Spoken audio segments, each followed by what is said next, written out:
उत्पन्ना एकादशी व्रत कथा। बोलो विष्णु भगवान की जय, लक्ष्मी माता की जय। चलो कथा उत्पन्ना एकादशी। धर्मराज युधिष्ठिर कहने लगे कि हे भगवान, मैंने कार्तिक शुक्ल एकादशी अर्थात प्रबोधिनी एकादशी का सविस्तार वर्णन सुना। अब आप कृपा करके मुझे मार्गशीर्ष माह के कृष्ण पक्ष की एकादशी के विषय में भी बतलाइए। इस एकादशी का क्या नाम है तथा इसके व्रत का क्या विधान है? इसकी विधि क्या है? इसका व्रत करने से किस फल की प्राप्ति होती है? कृपया यह सब विधान पूर्वक कहिए। भगवान श्री कृष्ण बोले, मार्गशीर्ष माह के कृष्ण पक्ष में आने वाली इस एकादशी को उत्पन्ना एकादशी कहा जाता है। यह व्रत शंखोधर तीर्थ में स्नान करके भगवान के दर्शन करने से जो फल प्राप्त होता है, उसके बराबर पुण्य मिलता है। व्रत करने वाले भक्त को चोर, पाखंडी, परस्त्रीगामी, निंदक, मिथ्याभाषी तथा किसी भी प्रकार के पापी से बात नहीं करनी चाहिए। इसका महात्म्य मैं तुमसे कहता हूँ, ध्यानपूर्वक सुनो। उत्पन्ना एकादशी व्रत कथा। युधिष्ठिर कहने लगे कि हे भगवान, आपने हजारों यज्ञ और लाख गौदान को भी एकादशी व्रत के बराबर नहीं बताया। सो यह तिथि सब तिथियों से उत्तम कैसे हुई, बताइए। भगवान कहने लगे, हे युधिष्ठिर, सतयुग में मुर नाम का दैत्य उत्पन्न हुआ। वह बड़ा बलवान और भयानक था। उस प्रचंड दैत्य ने इंद्र, आदित्य, वसु, वायु, अग्नि आदि सभी देवताओं को पराजित करके भगा दिया।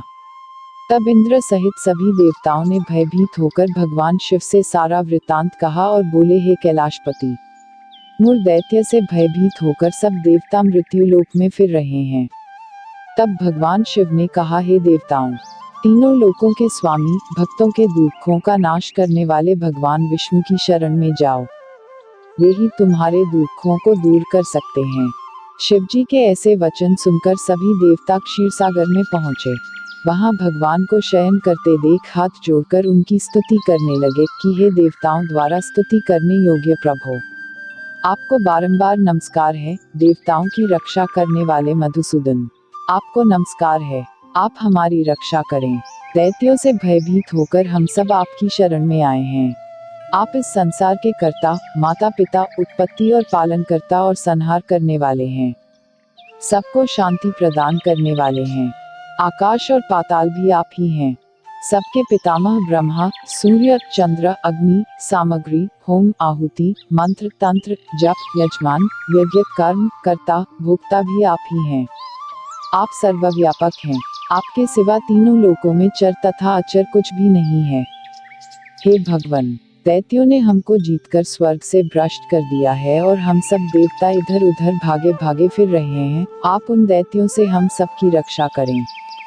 इंद्र के ऐसे वचन सुनकर भगवान विष्णु कहने लगे कि हे इंद्र, ऐसा मायावी दैत्य कौन है जिसने सब देवताओं को जीत लिया है? उसका नाम क्या है? उसमें कितना बल है और किसके आश्रय में है तथा उसका स्थान कहाँ है? यह सब मुझसे कहो। भगवान के ऐसे वचन सुनकर इंद्र बोले, भगवान, प्राचीन समय में एक नाड़ीजन नामक राक्षस था। उसके महापराक्रमी और लोकविख्यात मुर नाम का एक पुत्र हुआ। उसकी चंद्रावती नाम की नगरी है। उसी ने सब देवताओं को स्वर्ग से निकालकर वहां अपना अधिकार जमा लिया है।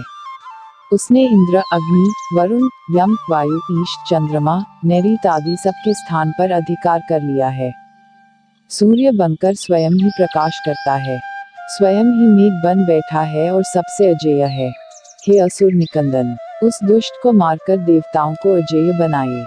यह वचन सुनकर भगवान ने कहा, हे देवताओं, मैं शीघ्र ही उसका संहार करूंगा। तुम चंद्रावती नगरी जाओ। इस प्रकार कहकर भगवान सहित सभी देवताओं ने चंद्रावती नगरी की ओर प्रस्थान किया। उस समय जब दैत्य मुर सेना सहित युद्ध भूमि में गरज रहा था, उसकी भयानक गर्जना सुनकर सभी देवता भय के मारे चारों दिशाओं में भागने लगे। जब स्वयं भगवान रणभूमि में आए तो दैत्य उन पर भी अस्त्र शस्त्र आयुध लेकर दौड़े। भगवान ने उन्हें सर्प के समान अपने बाणों से बींध डाला। बहुत से दैत्य मारे गए, केवल मुर बचा रहा। वह अविचल भाव से भगवान के साथ युद्ध करता रहा। भगवान जो भी तीक्ष्ण बाण चलाते वह उसके लिए पुष्प सिद्ध होता। उसका शरीर छिन्न भिन्न हो गया, किंतु वह लगातार युद्ध करता रहा। दोनों के बीच मल्लयुद्ध भी हुआ। 10,000 वर्ष तक उनका युद्ध चलता रहा, किंतु मुर नहीं हारा। थककर भगवान बद्रिकाश्रम चले गए। वहां हिमवती नामक सुंदर गुफा थी, उसमें विश्राम करने के लिए भगवान उसके अंदर प्रवेश कर गए। यह गुफा 12 योजन लंबी थी और उसका एक ही द्वार था। विष्णु भगवान वहां योग निद्रा की गोद में सो गए। मुर भी पीछे पीछे आ गया और भगवान को सोया देखकर मारने को उद्यत हुआ। तभी भगवान के शरीर से उज्ज्वल कांतिमय रूप वाली देवी प्रकट हुई। देवी ने राक्षस मुर को ललकारा, युद्ध किया और उसे तत्काल मौत के घाट उतार दिया। श्री हरि जब योग निद्रा की गोद से उठे तो सब बातों को जानकर उस देवी से कहा कि आपका जन्म एकादशी के दिन हुआ है, अतः आप उत्पन्ना एकादशी के नाम से पूजित होंगी। आपके भक्त वही होंगे जो मेरे भक्त हैं। जय श्री हरि। बोलो जय विष्णु भगवान, जय लक्ष्मी माता, जय तुलसा माता। आप पर भगवान सदैव कृपा बनाए रखे, आप और आपके परिवार पर। कथा अच्छी लगी हो तो एक लाइक शेयर सब्सक्राइब जरूर करना। Bye bye, thanks for watching. अगली वीडियो में फिर मिलते हैं।